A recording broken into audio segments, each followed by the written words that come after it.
Hello everybody, this is your boy the Almighty One, bringing you a video about this particular topic.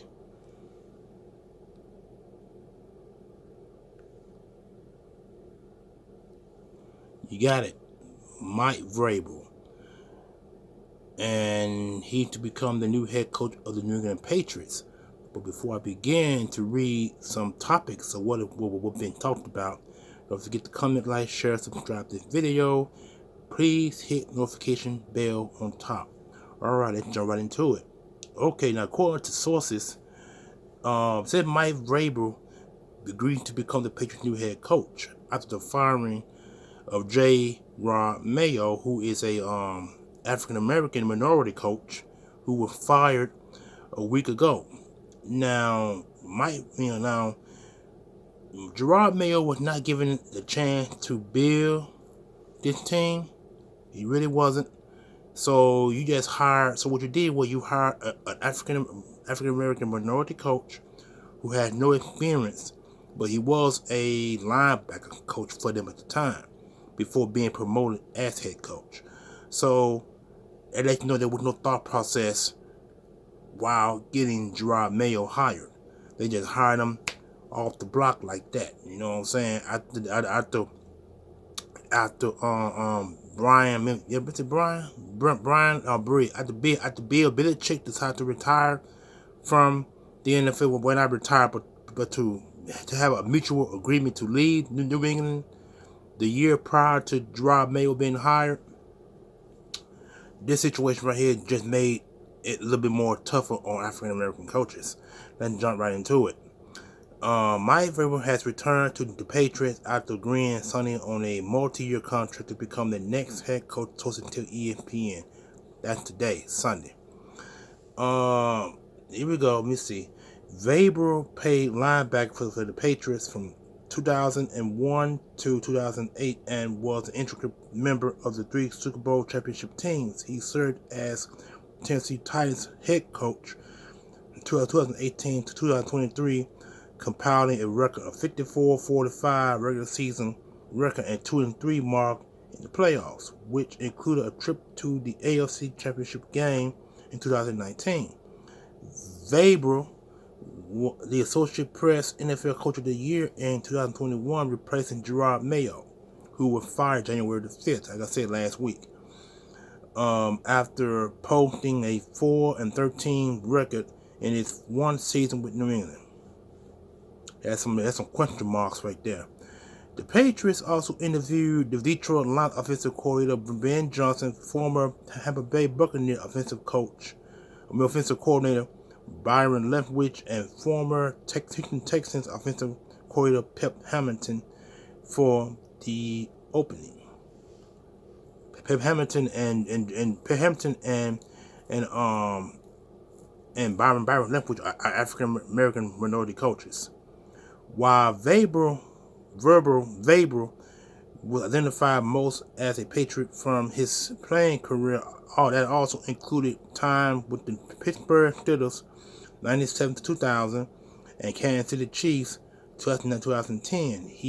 He had never coached New England since embarking on a post-playing career that began in 2011 working as linebackers at Ohio State, his alma mater. I'm surprised he didn't go back down at Ohio State.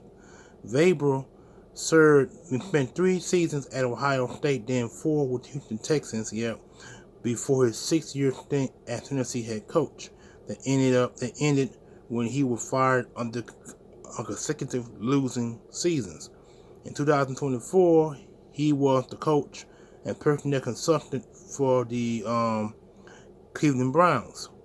Vrabel, 49, was inducted into Patriots Hall of Fame in 2023 and shared his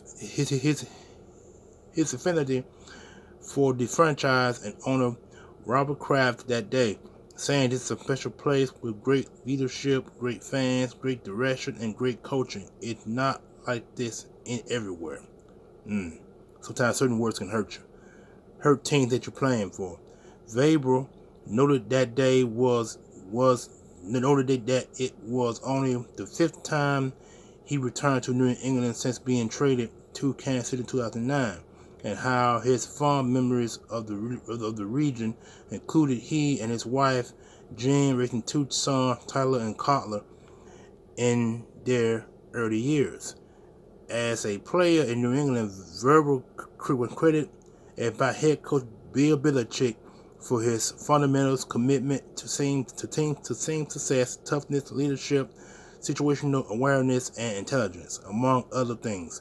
Vrabel's Titans team mostly reflect that, with his command of game management, which included many times learned from Belichick, among areas that impressed Kraft.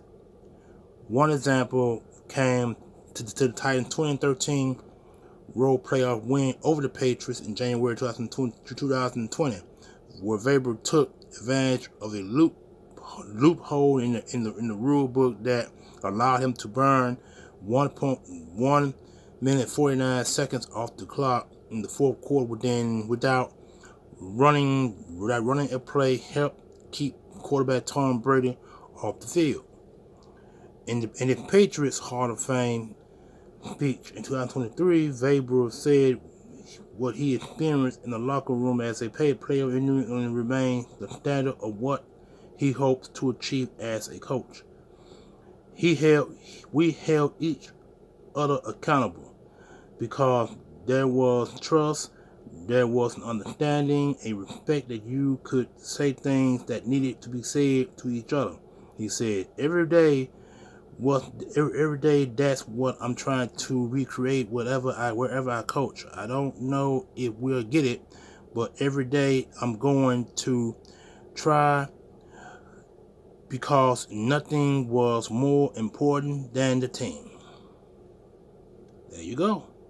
So all that information that I just prescribed to you guys, like a doctor giving you medicine, should let you know right now that I think the firing of Jerod Mayo was a big mistake.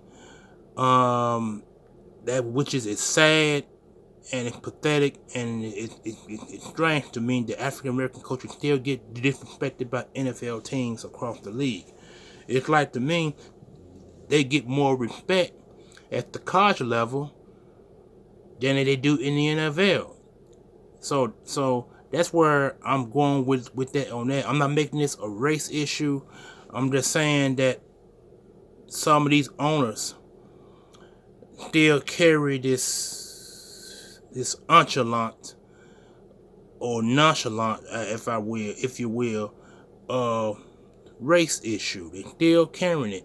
The Rooney Rule was invented in the early 2000s to help African American coaches get jobs in the NFL, regardless if it's assistants or head coaches. And Jerod Mayo is a prime example of that. It ain't just him, it's the other one too. Brian Flores. A couple years ago, he was fired from Miami.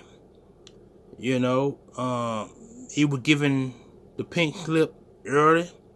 He wasn't given enough time to prove that he can be a head coach in this league. And it started with him, actually, because he sued the NFL and the Miami team for that, and he won his case. Now he's the defensive coordinator for the Minnesota Vikings, who are playing real good on defense, and he's proven that he can be a head coach in this league. So I'm hoping that Jerod Mayo gets back on his feet somewhere in the NFL, if not the college level. I hope he goes somewhere, because one thing I hate seeing is African American coaches get disrespected in this way. Like I said, I'm not trying to make this sound a racial issue. I'm just stating facts based off what I'm seeing, what some of the NFL teams are doing to African American minority coaches. And so it makes you wonder about the Rooney Rule, because the Rooney Rule now is kind of being pushed to the side, despite the rule created by the Rooney family of Pittsburgh.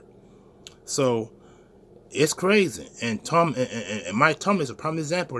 Mike Tomlin has 100 and some wins in the NFL. He had one Super Bowl, but that one Super Bowl he won with the few additions that he added in the draft, but majority of that team he won a Super Bowl with. That was Bill Cowher's team that he won a Super Bowl with. Bill Cowher's team. He won the Super Bowl twice. I think he won one and he lost one. I think he lost that one. I think he lost that one Super Bowl against I forget who it was. I think it wasn't Seattle. I want to say he won one. I want to say he won in the Super Bowl. I think he won in one. I could be wrong about that, but he had one. So he had one ring to his credit, but he didn't win it with the team that he got now, because he been in the league about 11 years since Bill Cowher left Pittsburgh in 2022, I think. Because Pittsburgh won a Super Bowl in 2001, 2002, 2003.